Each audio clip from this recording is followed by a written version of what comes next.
우리 하나님 말씀 시편 139편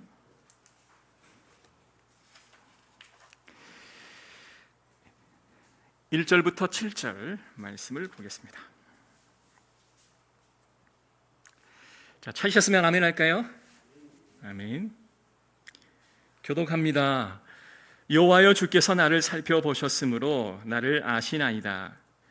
주께서 내가 앉고 일어섬을 아시고 멀리서도 나의 생각을 밝히 아시오며 나의 모든 길과 내가 눕는 것을 살펴보셨으므로 나의 모든 행위를 익히 아시오니 여호와여, 내 혀의 말을 알지 못하시는 것이 하나도 없으시니이다.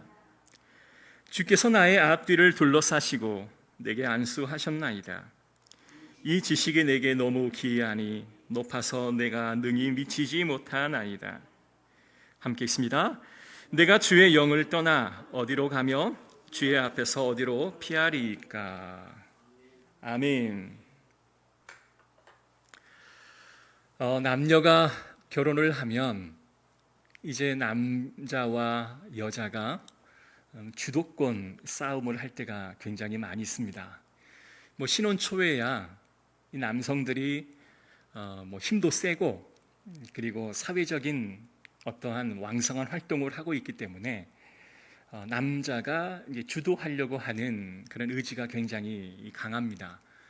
그런데 케이스 바이 케이스라 사람들마다 각각 다르겠지만 이제 나이를 점점 먹어감에 따라서 이 남성의 힘이 점점 줄어들고 이 여성의 힘이 점점 강해지는 이유는 지난 금요일 날 말씀드렸던 것처럼 여성 안에 있는 남성이 남성성이 더 발달되고 또 남성 안에 있는 여성성이 더 발달되므로 이게 어느 정도 균형을 맞춰가는 이 과정이겠죠. 저희 부모님도 저희 아버님이 참 공초가이셨어요. 그래서 어머니에게 참 잘하는 그런 모습들을 저는 참 어렸을 때부터 많이 보고 성장했던 것 같습니다. 어느 한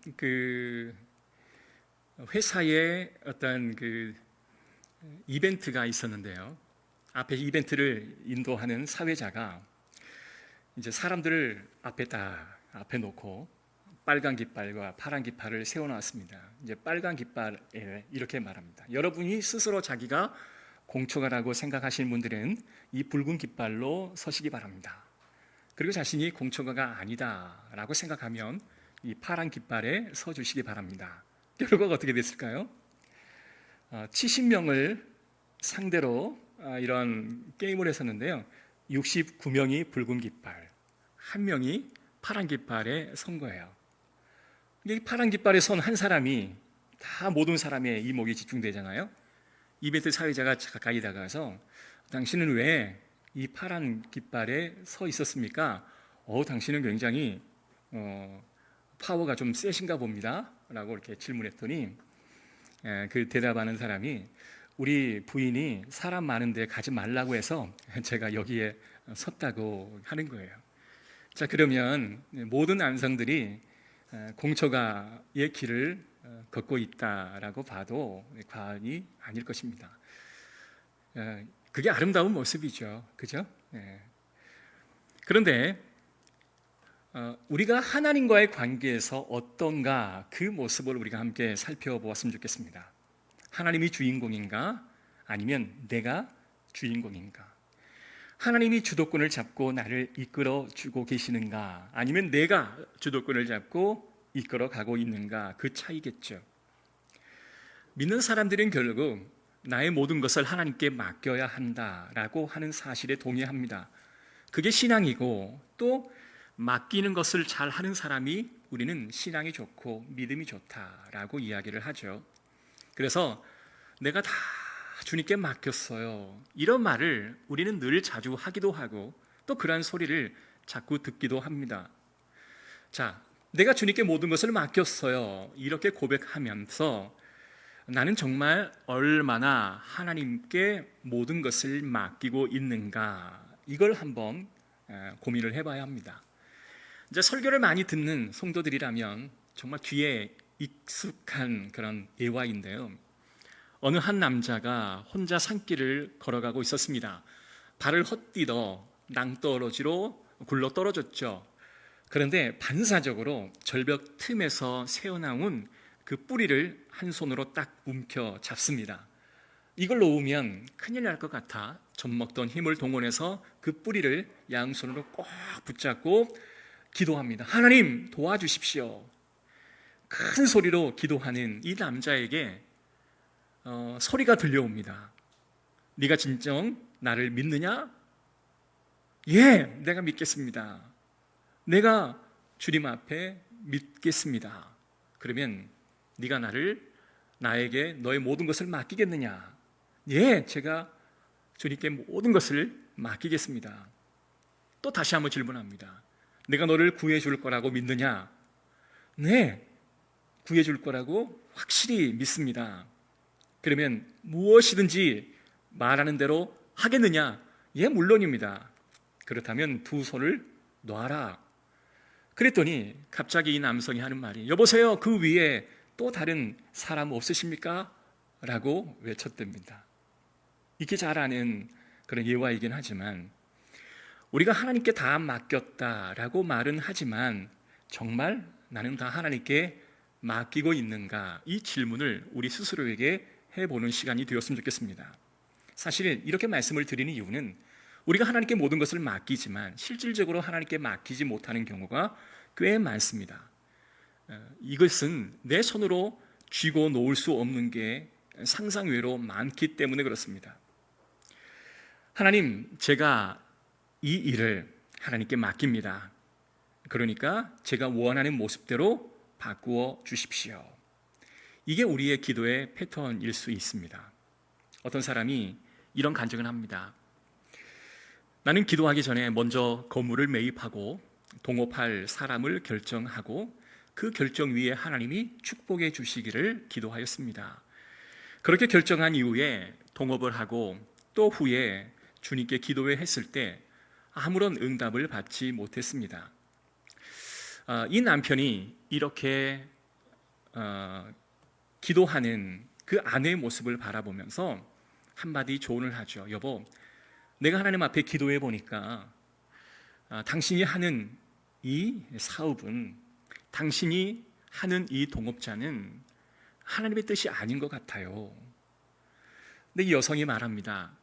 그게 진짜 하나님이 당신에게 이야기해 주신 것이라면 나에게도 그와 같은 말씀을 해 주셔야 하는데 나는 그러한 하나님의 음성을 한 번도 듣지 못했습니다 라고 이야기하고 자신이 원래 계획했던 대로 그 사업을 진행하고 동업자를 선정을 합니다. 그런데 큰 사건이 생겨서 그 일이 어그러지고 말았습니다. 그리고 하나님 앞에 나와 기도합니다. 주님은 왜 나에게 말씀해 주지 않는 건가요? 라고 이야기했을 때 하나님께서는 이렇게 말씀을 주십니다. 내가 이미 너의 남편을 통해서 말씀을 전했건만 너는 듣지 않았노라. 이와 같은 경우는 하나님께서 그의 남편을 통해 하나님의 뜻을 알려주셨다라고 이야기를 하는 겁니다.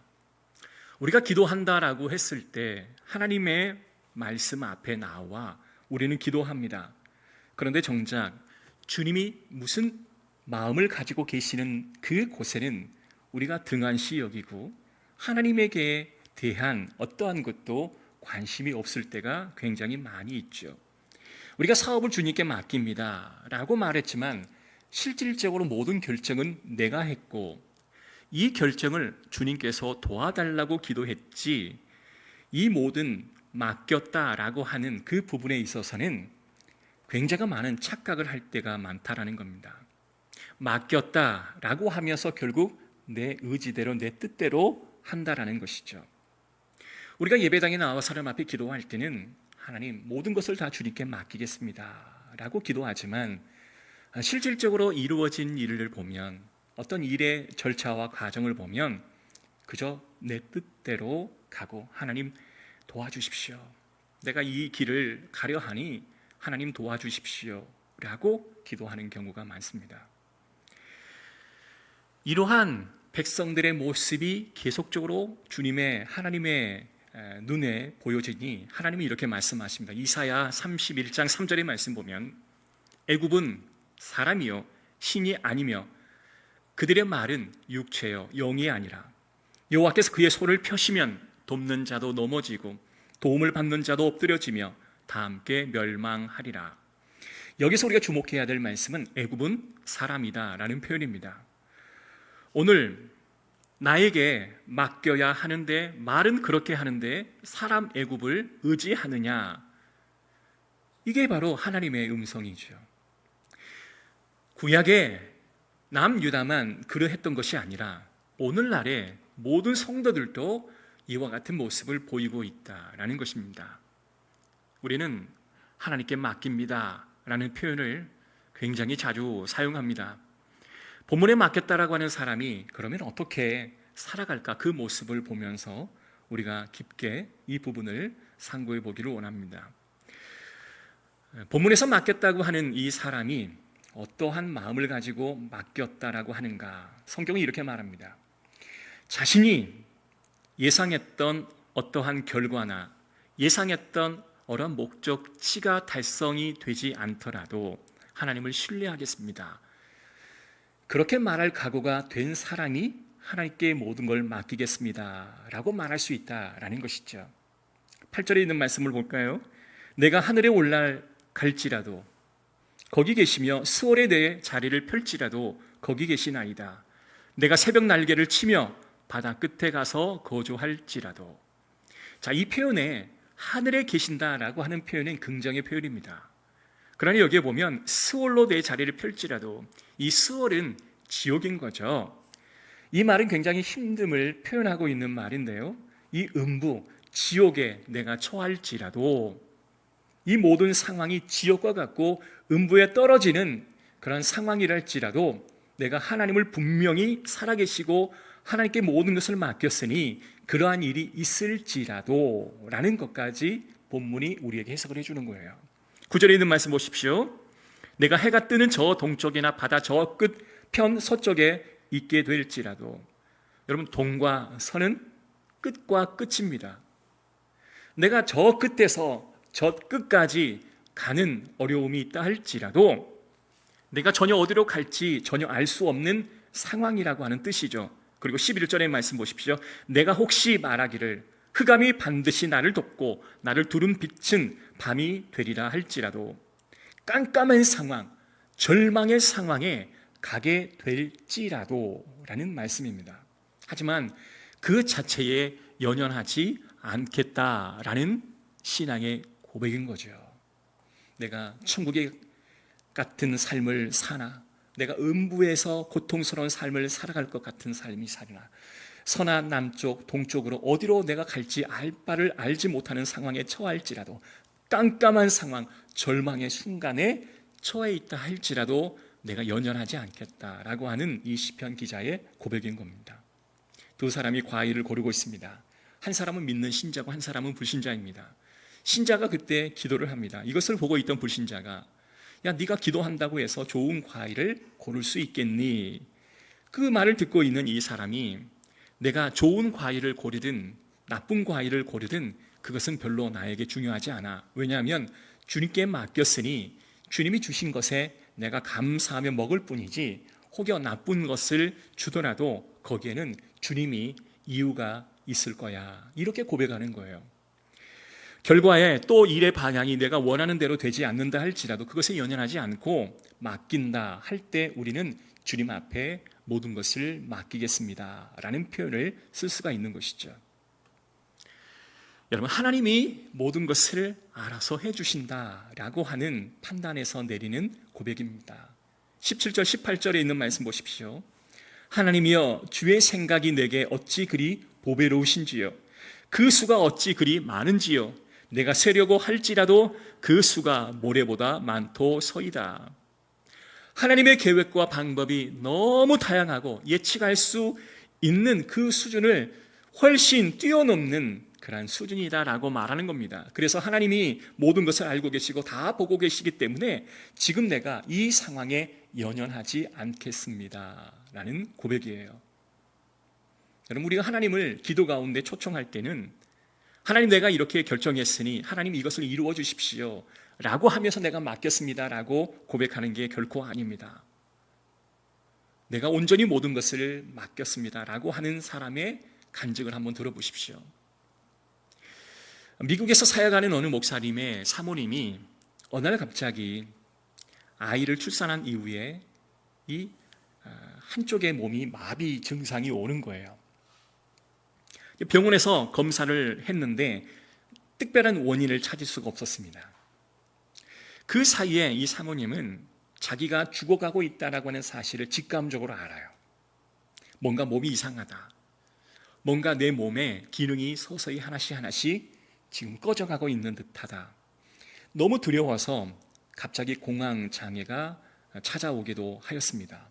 그리고 잠만 자려고 누우면 벌벌 떨고 그 죽음의 공포가 너무 크기 때문에 도저히 자기가 감당할 수 있는 그 범위를 뛰어넘는 그런 거였습니다. 옆에서 남편 되신 목사님이 중보기도를 해도 여전히 그 불안한 마음을 극복할 수가 없는 거죠. 이 사모님의 마음 속에는 아마 이러한 마음이 있었을 거예요. 자신이 모든 성도들을 케어하고 다양한 계층에 있는 사람, 다양한 감성을 가지고 있는 사람들을 일일이 다 케어해 줘야 하는 그런 위치에 서 있다라고 모든 성도들은 생각하기에 그 위치에 서 있는 그조차도 굉장히 힘들었을 뿐만 아니라 또한 자녀를 케어해야 하고 또한 남편을 보필해야 한다라고 하는 그 무거운 짐이 굉장히 컸을 거라고 생각되어져요. 그러나 그것들은 어느 정도 본인이 감내할 수 있는 영역이었습니다. 그러나 자신의 몸의 기능이 점점 죽어간다라고 하는 생각이 이 생각과 딱 맞아떨어지면서 극심한 공포심, 내가 이 역할을 할 수 없다라고 하는 역할 부재의 상실감에 깊게 빠져버리게 되는 거죠. 사람은 자신이 어떠한 역할을 할 수 없다라고 생각하면 상실감이 들게 됩니다. 그래서 이 불안과 공포가 너무 심해서 아무리 중보기도를 해도 그것이 잘 회복이 되지를 않는 거예요. 몇 달 동안 기도하시면서 어느 순간 이 사모님이 고백을 하는데 놀라운 고백을 하는 거예요. 남편에게 이렇게 고백합니다. 여보, 하나님이 지금 나를 데려가셔도 나는 괜찮아요. 내가 빨리 하나님 나라에 가게 되면 남아있는 자녀도 있고 남아있는 성도들도 있고 홀로 목회를 감당해야 될 목사님도 계시지만 그래도 하나님이 모든 것을 아시니 모든 것을 해결해 주실 줄로 믿어요. 난 이제 두렵지가 않아요. 이렇게 고백하는 거예요. 그럼 대체 이 목사님의 사모님이 어떠한 변화가 일어났기에 이와 같은 고백을 할 수 있었을까요? 전에도 한번 제가 설명을 드렸지만 모든 위기를 경험하는 사람들에게 나타나는 동일한 어떤 과정들이 있습니다. 어떤 사람은 위기를 경험하게 되면 그 위기에 대한 이 반응을 하게 되죠. 그리고 그 반응은 반드시 거부도 하고 타협도 하고 때론 그것을 마음속에 부정도 하게 됩니다. 여러분, 갑자기 어려운 일이 생기게 되면 거부하는 것 당연하지 않습니까? 그리고 부정하는 것 당연하지 않겠습니까? 근데 자기 힘으로 어쩔 수 없다라고 하면 나중에 타협하기도 하죠. 그래서 그 반응기가 지나게 되면 그 모든 것을 수용하는 단계로 와요. 그리고 그 수용 단계가 지나게 되면 비로소 성장하는 단계로 옵니다. 그런데 수용하는 단계에 접어들게 되면 극심한 우울증에 빠지게 돼요. 왜 그럴까요? 이러한 상황을 내가 받아들일 수밖에 없는 것을 내가 수용하는 순간 어찌 보면 굉장히 마음속에 허무함과 내가 할 수 있는 게 없구나라고 하는 느낌이 들고 나서부터는 우울감을 갖게 되어 있습니다.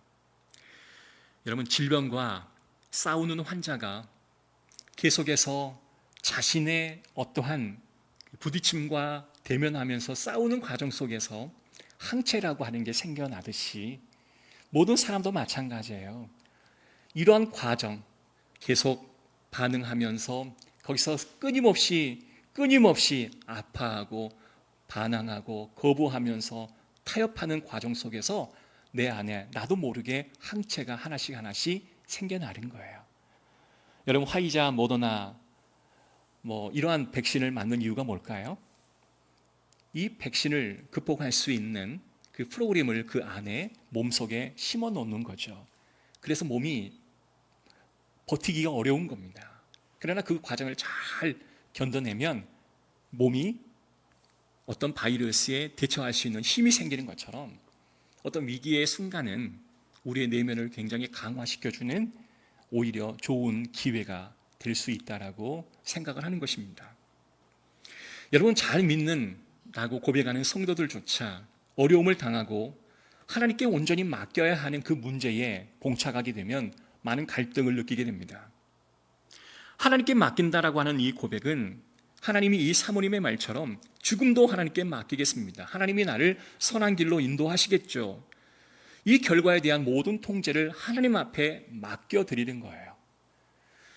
이렇게 진정으로 맡겨드리는 자의 삶에 나타나는 열매는 자유함이에요. 맡긴 사람이 여전히 그 무거운 것을 지고 가면 어떨까요?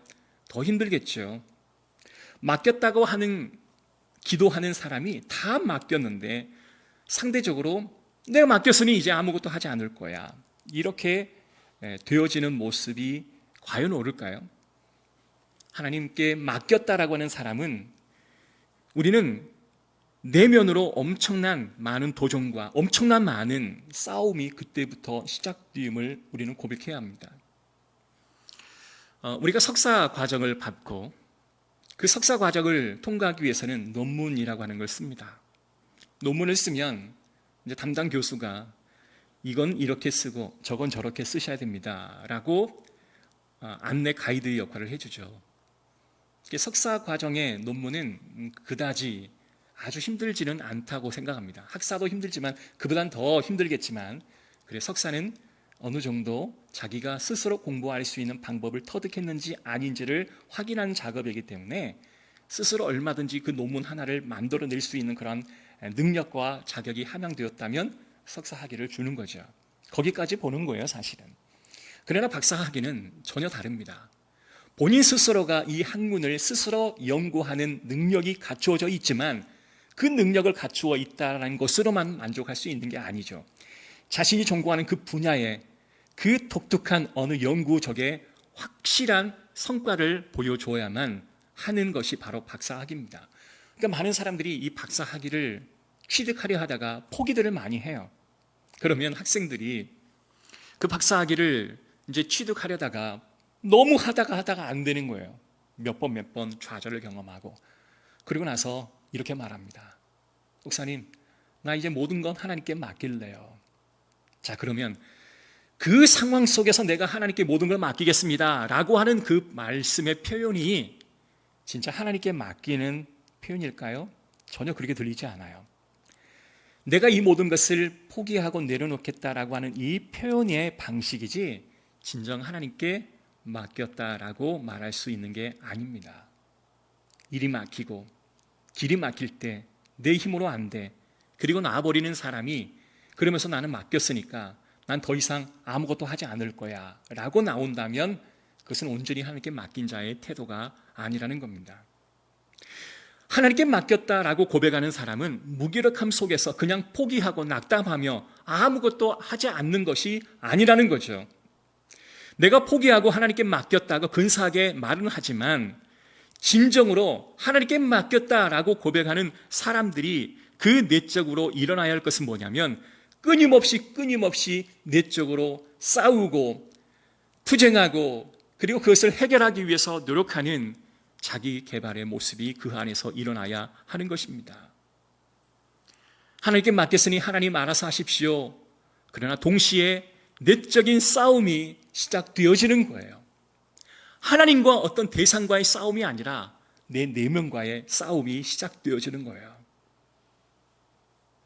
여러분, 포기하지 않고 계속 바라보면서 하나님께 맡기는 것, 이 차이를 우리가 분명히 알았으면 좋겠습니다. 1절과 4절에 있는 말씀 보면 제가 여러분께 읽어드릴게요. 여호와여, 주께서 나를 살펴보셨으므로 나를 아시나이다. 주께서 내가 앉고 일어섬을 아시고 멀리서도 나의 생각을 밝히 아시오며 나의 모든 길과 내가 눕는 것을 살펴보셨으므로 나의 모든 행위를 익히 아시오니 여호와여 내 혀의 말을 알지 못하시는 것이 하나도 없으시니이다. 할렐루야. 여기 보면 아신다라는 표현이 무려 7번이나 나와요. 여러분 7은 완전수라고 그러죠. 자, 이 시편의 기자가 이 아신다라는 표현을 무려 7번이나 사용하고 있는 것은 그의 내면 속에서 기억하고 떠올리고 삶에서 체험하는 하나님과의 그 관계에 하나님의 이미지가 막 떠오를 게 아니겠습니까? 그게 뭐예요? 하나님은 다 아시는 하나님이에요. 하나님은 다 아시는 하나님이세요. 이 시편 기자는 그것을 삶에서 너무나 많이 뼈저리게 경험하다 보니 그는 자신도 모르게 하나님은 다 아세요 라는 말이 자동적으로 고백되어지는 겁니다. 시편 기자는 뭘 기도하는 걸까요? 흔들리고 맡겼지만 여전히 하나님이 다 37편 5절에 이렇게 나와 있습니다. 너의 길을 여호와께 맡기라. 그를 의지하면 그가 이루시리라. 자, 이 시편 기자가 여기서 맡긴다라고 하는 이 표현은 히브리 말로 갈랄이라는 표현인데요. 이 갈랄이라는 표현을 어떻게 우리가 표현을 하냐면 돌을 열심히 굴려서 언덕 아래로 떨어뜨리라. 이게 갈랄입니다. 그러니까 이 시편 기자가 생각했던 하나님께 맡기다라는 이 표현은 내 생각이 다른 쪽으로 흘러가지 않게 하기 위해 내 생각을 그리스도에게로 굴러 떨어뜨려 버리는 거예요. 내 생각을 주님께로 흠뻑 빠져버리는 겁니다. 슬퍼전, 유명한 설교가 슬퍼전은 이 하나님께 맡긴다라고 하는 이 정의에 대해서 이렇게 표현합니다. 자기에게 몰두하고 있는 우리의 시선을 돌려 그리스도를 바라보게 하는 것이 성령의 하시는 일이다. 그러나 사단은 이와는 정반대이다. 사단은 우리로 하여금 끊임없이 그리스도가 아니라 자기 자신에게 몰두하게 한다. 우리 행동의 감정을 살피고 있다면 결코 행복을 찾을 수가 없을 것이다. 우리 행동에 안식을 주는 물음은 우리가 어떤 사람인가가 아니라 예수님이 누구신가이다. 우리가 사단의 작업을 이기고 하나님과 화평을 원한다면 예수님을 바라봐야 한다. 이것이 진정 그리스도께 나의 삶을 맡기는 자의 태도이다라는 겁니다. 우리가 하나님이 아신다. 이 시편 기자는 이 표현을 7번이나 반복하면서 자신의 감정을 하나님 앞에 맡기기보다 그냥 흘러가는 대로 시간과 상황에 자신을 던지기를 하는 그 모습이 아니에요. 여러분, 주님께 맡겼다라고 한다면 내 선포와 기도가 내 삶이 되고 온전히 그 순간순간 하나님께 고백해야 되는 순간이 오는 것입니다. 그래서 오늘 13절과 16절에 이렇게 말합니다. 우리 다 같이 한번 교독해 볼까요? 13절부터 16절입니다. 주께서 내 내장을 지으시며 나의 모태에서 나를 만드셨나이다. 14절. 내가 은밀한 데서 지음을 받고 땅의 깊은 곳에서 기이하게 지음을 받을 때에 나의 형체가 주의 앞에 숨겨지지 못하였나이다. 16절. 내 형질이 이루어지기 전에 주의 눈이 보셨으며 나를 위하여 정한 날이 하루도 되기 전에 주의 책에 다 기록이 되었나이다. 자, 지금 이 시편 기자는 내가 모태에서 만들어지고 태어나고 죽을 때까지 하나님은 다 알고 계십니다 라고 하는 표현을 하고 있어요. 다 알고 계시다라는 이 표현이 얼마나 깊은 뼛속까지 하나님이 다 알고 계시는지를 신뢰하는 그런 표현이라는 겁니다. 여러분, 우리가 하나님을 안다, 그리고 하나님께 모든 걸 맡기겠다라고 하는 것은 감정적인 표현이 되지 않아야 합니다. 하나님께 맡겼다고 하는 것은 결과도 맡겼지만 의지적으로 주님이 아십니다 라고 하는 이 표현이 함께 동반되어야 합니다. 제가 이제 군대를 제대하고 24살 때 이제 주일학교 교사가 처음 임명을 받아서 그때는 신학생이었기도 했고 군대를 제대한 아주 젊은 나이였기 때문에 뭔가만 배우고자 하는 그런 욕구가 굉장히 컸었던 것 같아요. 그래서 이러한 강습회도 가고 저러한 강습회도 가고 또 집회를 가게 되면 맨 앞자리에 앉아 두 손 높여 찬양하고 그렇게 뜨겁게 기도했던 그 청년의 시절이 있었습니다. 그런데 그때 아마 교사 강습이었던 것 같아요. 이 전라도 광주가 굉장히 뜨겁잖아요. 어떤 교사 강습회를 하면 1, 20명, 3, 40명, 100명, 200명 오는 게 아니라 1000명, 2000명 이렇게 모여요. 그러니까 거대한 그 예배당에 인원이 꽉 찹니다. 그래서 그 강사 그 목사님의 말씀을 주목하고 보죠. 그 강습회가 시작되기 전에 먼저 예배를 드리는데 그 교회 출신의 그 찬양대가 앞에 나와서 찬양을 하고 찬양 인도자가 뜨겁게 기도를 합니다. 이 찬양 인도를 합니다. 그러니까 모든 청년들로 구성되어 있는 교사들 또 장년들이 함께 앞에 나와서 예배를 엄청나게 열정적으로 드립니다.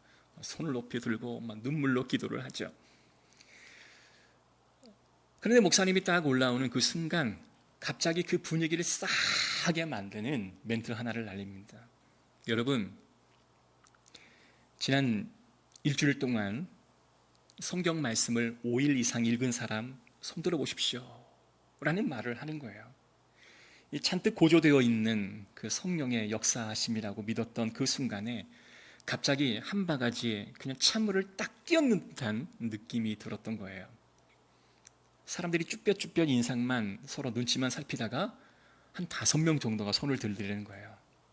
여러분, 이게 우리의 모습입니다. 우리가 믿음으로 살아가려면 하나님 말씀과 벗되어 살아가야 하는데 어떻게 그토록 사랑하는 하나님의 말씀을 일주일에 단 한 번도 읽지 못하고 또한 5번조차 읽는 사람이 이렇게 없습니까? 그러면서 회개를 촉구하면서 기도를 하였어요. 다른 사람이 어떻게 반응을 했든지 간에 저는 굉장히 많은 은혜와 도전을 받았었습니다. 아, 그렇구나. 내가 하나님께 모든 걸 맡기고 기도하는 그런 교사이고 신학생이었지만 그렇게 하나님 말씀을 묵상하지는 못했었구나 라고 하는 자기 고백이 있어졌던 거죠. 그리고 나서 그 목사님이 통성으로 함께 기도를 인도했습니다. 근데 이상하게 기도가 안 되는 거예요. 사람들이 뜨겁게 해야 되는데 기도가 안 되는 거예요. 그리고 나서 찬양 인도자가 앞에 나오고 많은 반주자와 그런 악기를 연주하는 사람들이 분위기를 잘 잡아가고 기도를 하니까 엄청난 막 기도회가 막 올려지는 거예요. 제가 느꼈던 게 뭐냐면 우리가 이런 찬양의 어떤 감성적인 부분에 참 많은 영향을 받는구나. 그러나 이성적인 하나님과의 일대일의 관계의 기도는 굉장히 약하구나 라고 하는 것을 느끼게 됩니다. 사랑하는 성도 여러분, 하나님과의 관계는 말씀과의 거리만큼입니다.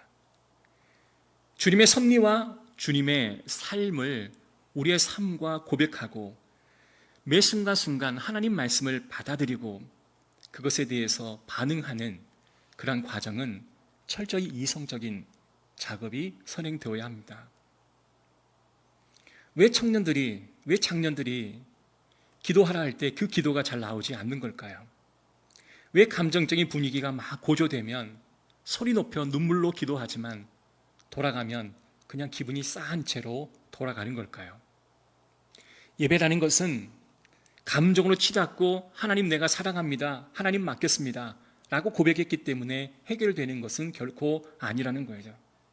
삶 속에서 정말 치열하게 싸우는 내적 작업을 통해 고백되어져야 하는 한마디의 신앙 고백이 되어야 합니다. 뼛속 깊이까지 주님이 나를 아십니다. 주님이 이 모든 것을 다 알고 계십니다. 내 생각이 어느 한 곳에 빠지지 않고 주님께 그냥 굴려 떨어질 수 있을 정도로 나는 하나님을 신뢰합니다. 이런 이성적인 작업이 서야 진정 하나님, 내가 하나님을 온전히 의지하고 맡겨드립니다. 이 고백을 할 수 있다라고 하는 겁니다. 맡긴다라고 고백하는 사람은 뼛속 깊이까지 이 순간 모든 순간까지 하나님이 다 알고 계십니다라고 하는 사실에 동의하지 않으면 우리는 하나님께 맡긴다라는 표현은 그저 한낱 감정에 고취된 우리의 고백일 수밖에 없습니다. 오늘 이 시편 기자는 주님이 다 아십니다 라고 고백합니다.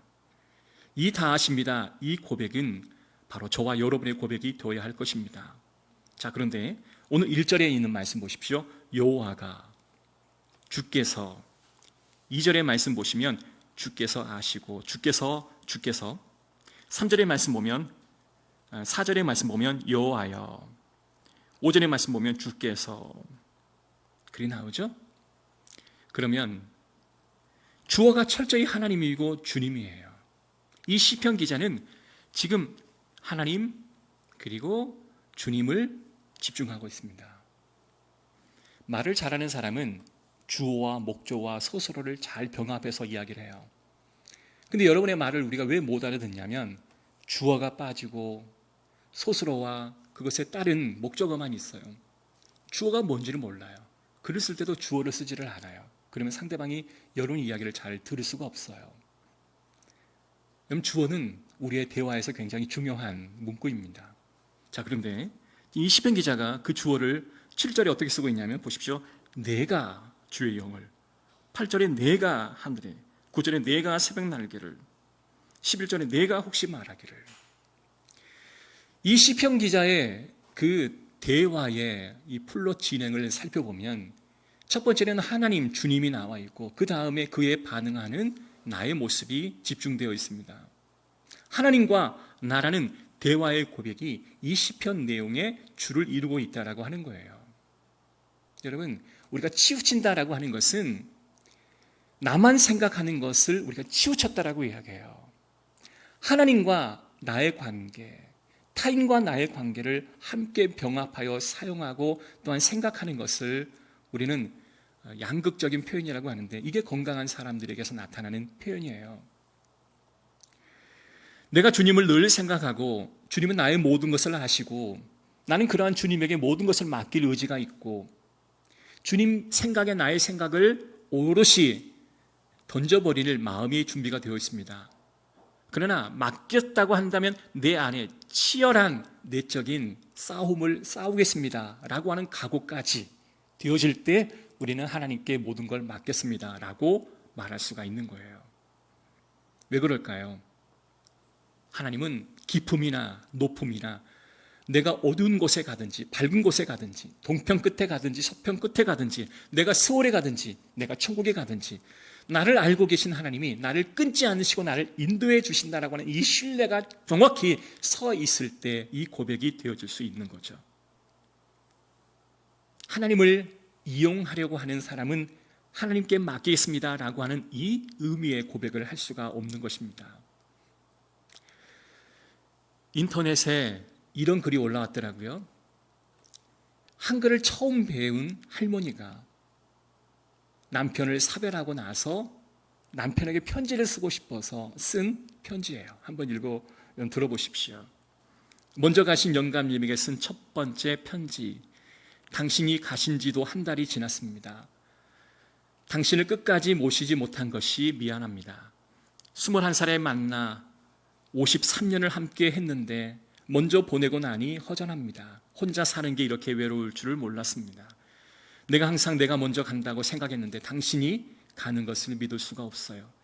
내 마음 같으면 당신이 있는 곳에 매일 가고 싶은데 혼자 갈 수 없어서 일주일마다 자녀들이 와야 갈 수 있습니다. 당신이 이해해 주시기 바랍니다. 다음에 만날 때까지 편히 쉬세요. 평소에 못했던 말 지금 합니다. 여보 사랑해. 당신의 할망구 땡땡땡.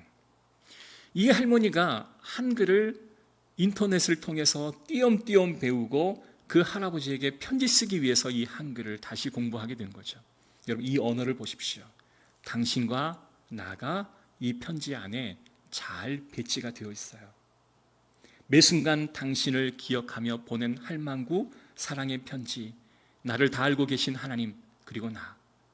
여러분 나를 기억하시는 하나님 그리고 나, 나의 곁에 있는 대상 그리고 나, 이게 바로 우리가 온전히 갖춰야 할 마음이 아니겠습니까?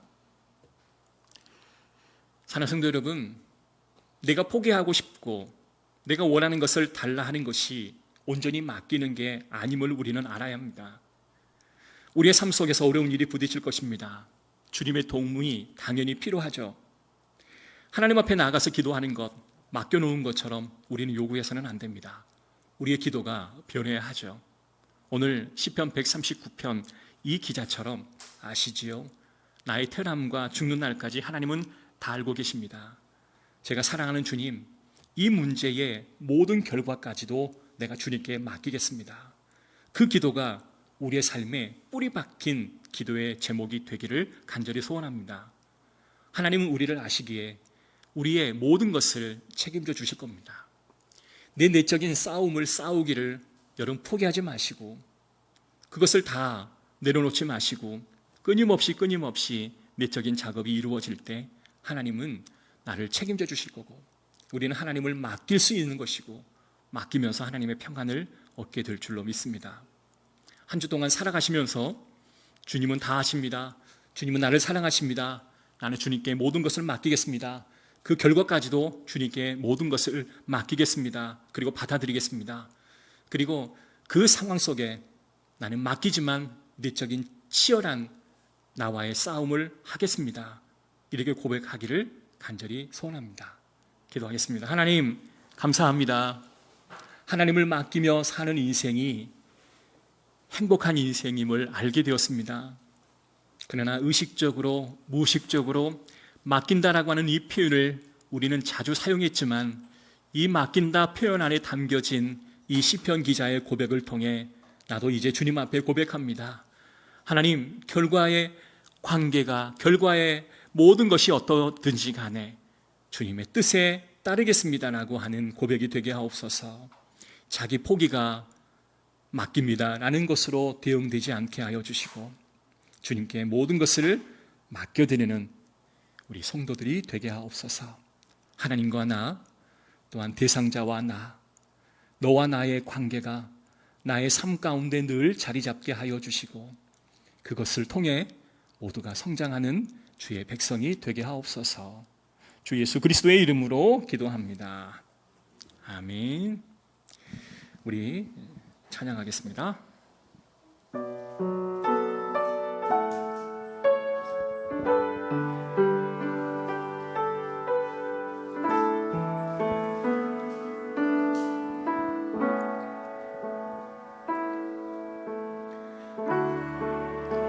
주님 손에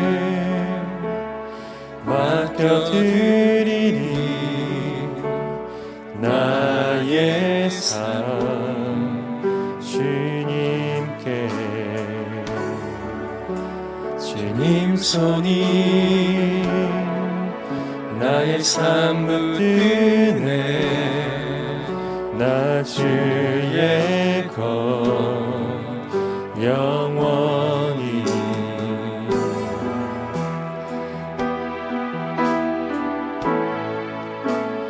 내가 믿는 분 예수, 내가 속한 분 예수, 삶의 이유 되시네, 내 노래 되시네, 전심으로. 다시 한번 찬양합시다. 주님 손에 맡겨드리리. 주님 손 맡겨드리리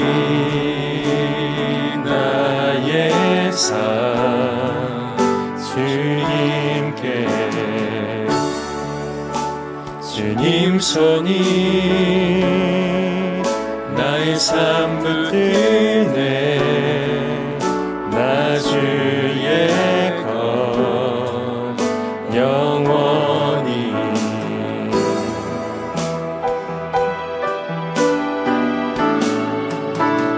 내가 믿는 분 예수, 내가 속한 분 예수, 삶의 이유 되시네, 내 노래 되시네, 전심으로. 이 가사처럼 주님 손에 맡겨드리리 나의 삶, 주님이 나를 붙들어 주심을 고백하는 우리 기도를 드렸으면 좋겠습니다. 우리가 살면서 주님 손에 맡겨 드려야 할 때가 얼마나 많습니까? 주님은 다 아십니다. 주님이 나의 모든 것을 알고 계십니다. 그러니 나는 주님께 맡길 수 있습니다. 그러나 주님, 그 일의 결과까지라도 주님께 맡기는 자가 되게 하옵소서. 나와 너의 관계가 온전히 맡긴 대상 가운데 아름다운 결실로 나타날 수 있도록 인도하소서.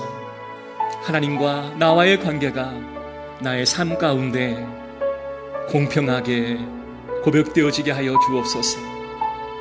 우리 다 같이 통성으로 기도하겠습니다. 거룩하신 하나님, 주님의 은혜를 감사를 드립니다. 하나님의 은혜를 알고 다시 주님 앞에 나아가기를 원합니다. 우리의 삶 가운데요, 하나님이 주인 되어 주시고 승리하여 주시는 하나님의 은혜를 경험케 하여 주시옵소서. 내 삶의 모든 표 되시는 하나님, 내 삶의 전부가 되어 주시는 하나님, 우리는 그 하나님께 나의 것을 맡겨드리게 하여 주시옵소서. 하나님, 나는 모든 것을 주님 앞에 맡깁니다 할 때 그것이 나의 포기의 대상이 되지 않게 하시고 더 주님 앞에 한 걸음 나아가며 하나님이 모든 것을 알고 계시니 모든 것을 선한 것으로 인도해 주실 것을 기대하는 마음으로 주님 앞에 맡겨드리는 자가 되게 하여 주시옵소서. 하나님, 나의 부족한 모습을 주님 앞에 내어놓습니다. 나의 연약한 모습을 주님 앞에 내어놓습니다.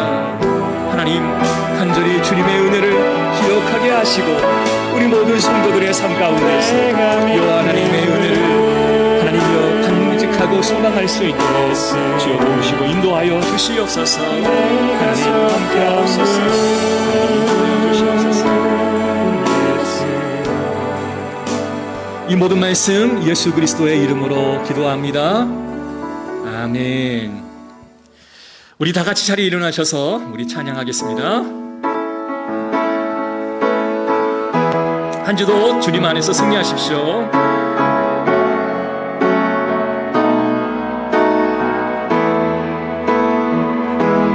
너는 시냇가에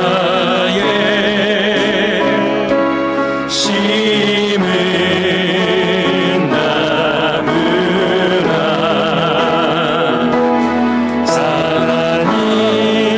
하나님의 사랑 안에 믿음 뿌리래이고